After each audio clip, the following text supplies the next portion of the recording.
Hello everybody, welcome back. I'm getting right into it, pretty much no introduction. We're looking for our definition of sensorality, pointing out empirical evidence, and analyzing it logically. So last episode we left off with sensorality. We defined, again we're trying to work through this definition, find its unique definition.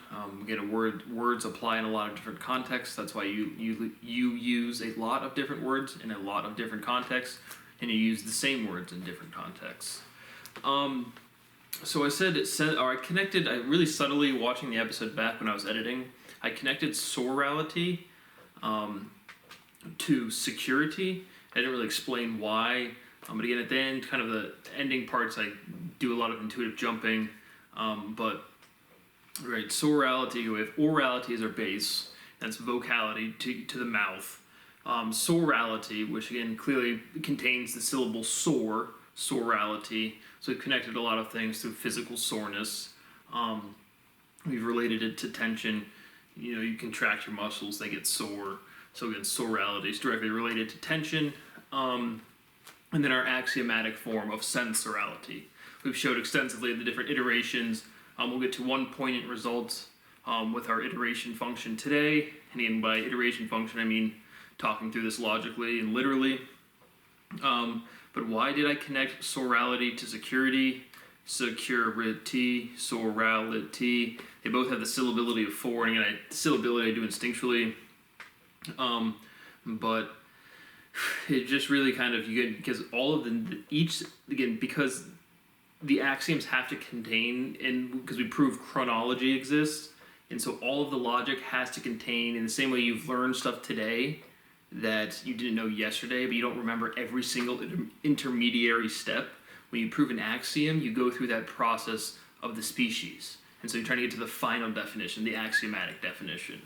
But you have to work through the logic of every other axiom that's out there. And again, this series axiomatized physics. So again, the ones with the two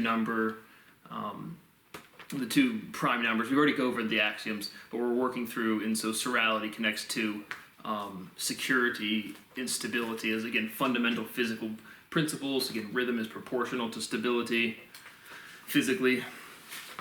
If you pick up, let's say, like I have a solid state or an HDD, a hard drive disk, just a solid or an external hard drive, and when I pick it up and I can feel the ball bearing spinning in there, writing and copying the data over. It's like if it starts going all wonky, if it's an irregular motion, it's out of rhythm.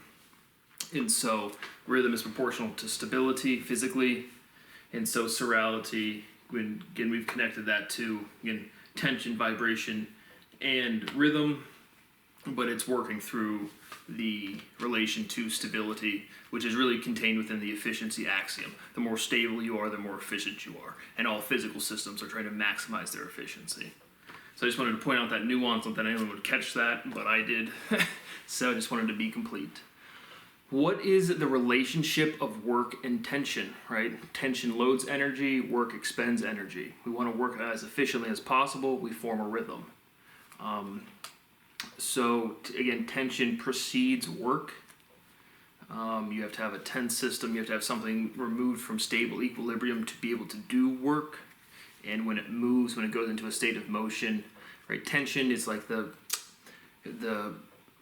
word or the quantity you use or the physical state of, again, something that's going to move. So it's not a vibrant state. Again, I would have to do more work through more things with that. But work and tension, work is after tension. But you use the term workout. Like if we go to the gym, we've talked about athletics in the last one. That being rhythmic motion. But what is a workout? Why do you work out and not work in? And so a lot of these words, truly, really, really fundamentally, is referencing like inside a system or outside a system. Again, we talked about intra versus inter very intimately. But a lot of those words, and that's always very tricky. Again, I can't really put my finger on it as to what it is, but logically connecting inside or outside of a system to the actual words. It's very peculiar. But there's another phrase you would also say is, did you work it out? Right? If someone has a problem, did you work it out? What are you saying there? Right? Did you work it out? Did you move? Right? Work requires movement. Did you accomplish something new? Did you make progress? And so, again, remember, vibration doesn't do work, rhythm does work. So did you work it out? Did you try to form a rhythm? But did you try to progress? Did you get past stagnation? If you're at a standstill and you worked it out, if you're at a negotiation and you worked it out, you moved forward. Stability, security, and sorality, we just discussed that, relating to the efficiency axiom. But sensorality wants. We said we're going to again relate these things to extremely fundamental wants and needs, right? And a want, kind of, don't you hear that in there? It's like one, like the number one, and the want, I want something. And then society has the differentiation of needs and wants. You want is kind of in excess, need is basic. Still trying to figure out what to do with base. But remember when you say this bases that, this base that, right? Bases, right? As a verb, you'd see bases would be the way you'd spell that. And so that can't be bases. Again, something logically has to happen there. But we'll get to that. But sensorality wants, right? My TV over there does not have hopes and dreams. It doesn't want anything. It just exists. So what is sensorality? It wants. What is sensorality with a C? It's wantless. But you have the phrase a senseless act of violence. But insorality, right now we're going to the negative definition. We're trying to figure out what sensorality is. So if we figure out what the negative is, the two negatives will cancel out. Insorality is senseless. Really, literally, if you can't sense anything, you're not soral. Wanting is what? I'm just filling that in. I'm skip that step. But sensorality is not senseless. Again, just changing the logical order, right? Insensorality, the in being the negation prefix. So now we just take that prefix, conserve the not, the logic of negation, and just put it into the word not. So insensitivity is senseless. If you are not sensitive to something, you can't sense it. And it's very peculiar because, like I said, people will say, we pointed out a long time ago, that people will say, again, when they're incensed, that when they're angry, when they're irritated, well, I could care less. Well, if you could care less, you should care less, or you would care less. All right, the phrase is, I could not care less. If you want to express the absolute least fucks you could possibly give, being zero, you'd say, I give no fucks, or I could not care less, because it would be impossible to care any less. And people mix that up all the time. But people will say, I started to feel numb, right? Something bad started happening. I started to feel numb to my emotions. They'll say something to that effect. You started to feel numb. Numbness is the absence of feeling. So you don't feel numb. If you don't feel anything, you are numb. And so people contract these logic, and it creates, again, these logically, direct logical inconsistencies, again, word by word, and we break that, extend that logic, and then we can kind of like dig ourselves out, like you're boxing out in a basketball game to get the rebound, but then you put in words, and then you show people, hey, this is why it's true, and then you get an axiom. And so that's what we're doing, but again, we've separated wants from needs, want wishes, integration inserts, again, rederiving, that's what I was just getting to, is you show where these two words are directly logically inconsistent, like feeling numb, you don't feel numb, and then you just kind of explain why people say that, and then expand the logic. But it's, people contract it incorrectly first.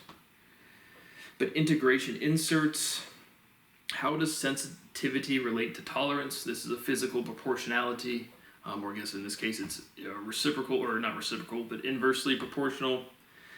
Sensitivity is inversely proportional to tolerance. The more sensitive you are, the less tolerant you are. Again, physical proportionalities or inverses should be immediately apparent, right? If I burn my finger 100 times on the stove, the 101st time my finger is going to be less sensitive. It's going to be less tolerant. If I'm really sad because I'm a sheltered kid and then I get bullied a bunch and then I grow a thicker skin, I'm going to be less sensitive. So if you're more sensitive, you're less tolerant. If you're more tolerant, you're less sensitive. Should be self-explanatory, but it is a proven physical proportionality, in this case, an inverse. what is inversity? What does inverting something have to do with chirality? Again, always revert back to chirality because again, it's some sort of symmetry doesn't exist because of these odd geometries, and it has to do with progression to stability on those universal phase changes of going from approaching complete order, but then it can't because of geometry, and then it expands again. And so again, chirality is always in there. Again, and that manifests through geometry. But again, that's our physical proportionality for today. But just what is tolerance? Right, we're going to define sensitivity through sensorality, and probably a direct iteration through sensitivity. But what is tolerance? Again, how do I do the A? Tolerality would maybe be the general form of tolerance. But most likely the connecting axiomatic, the next axiom will be something to do with tolerance. Again, because they have to be physical principles, not just emotions or something. But that's there. Sting and soar, I related those two words. Again, that fundamental syllable of ing.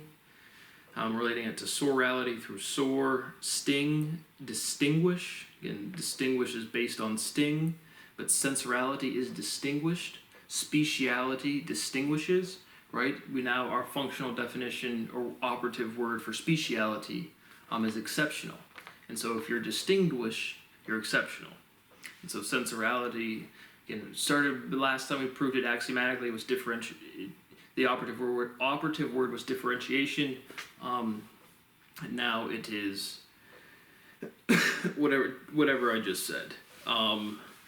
Distinguishing. But again, I'm just showing you that the definition of sensorality contains speciality. I'm showing you the incompleteness. Again, at this point, you basically just follow along as I say the things that are true. Because again, a lot of the forms of the words, again, nobody will ever access. It's like, again, if you ask a mathematician, go try to prove the Riemann hypothesis. They don't even have the context to get behind these type of problems. And you have to do it to this level. And so you can't even get a foot in the door because there's no cracks, so to speak. And so you have to redo it from the very beginning. And if you can do it from the very beginning, there's no other level of mathematics that's even remotely interesting. But insensitivity stings, sensitivity gets stung. Again, just a reference frame. If I'm insensitive to you and you're sensitive, you will get incensed, you'll get offended. If I am insensitive, meaning I'm tolerant, then you can say anything you want to me and I'm not going to care. Again, just pointing out the more of the logical consistency. A reference frame is a point of view. Now we're connecting logical groups, right? When I say those dichotomistic pairs, if you include more than one word, it brings with it a lot of logic. That's how you complete it. Remember, we're basically just filling in the background logic derivation for two cliches that everyone knows to be true. Again, cliches are true cliches exist because there's a lot of truth to them. It doesn't matter that they're trite or overly used. But a reference frame, from physics and then point of view just from life. But sensorality is sensitive. Sensorality with a C is insensitive. Let me make sure I'm still rolling.